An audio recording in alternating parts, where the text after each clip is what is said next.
Good evening. 6 years old and handcuffed by Peel police in school.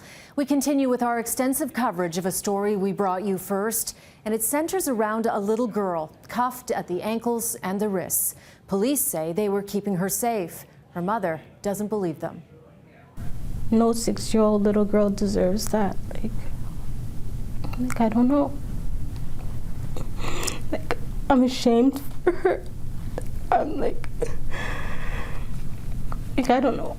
I tell her every day it wasn't her fault. Like, she's a good kid.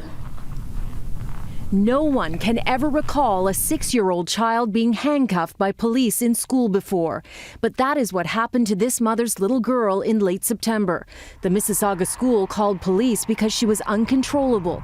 2 officers ended up handcuffing her, first by the ankles, then by the wrists. She weighs less than 50 pounds.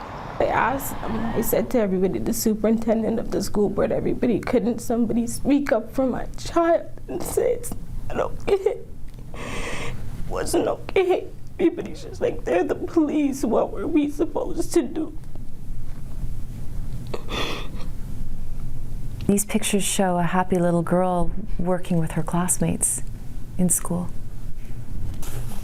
And yet the child has had a troubled history at the school starting in junior kindergarten.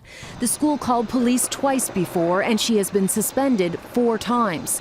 Letters from the principal describe a child who punched a staff member and assaulted students in the class by kicking, hitting, and pulling their arms. No one has been able to say what triggered the behavior, but the mother's lawyers say cuffing her is inexcusable. There's never, ever a situation where a 6-year-old should be handcuffed. Never. I would think that the folks that were there collectively could have came up with a solution that did not involve shackles. Peel police say the officers were at the school dealing with the child for 30 minutes. They have not said how long they tried de-escalation techniques before handcuffing her. Would there not be any other way for 2 grown men to be able to handle a 6-year-old girl? I think we got to take into, obviously, the officers are the ones who are taking in all the information in the situation, and they're constantly, going through their mind, what is the safest way that we can resolve this situation?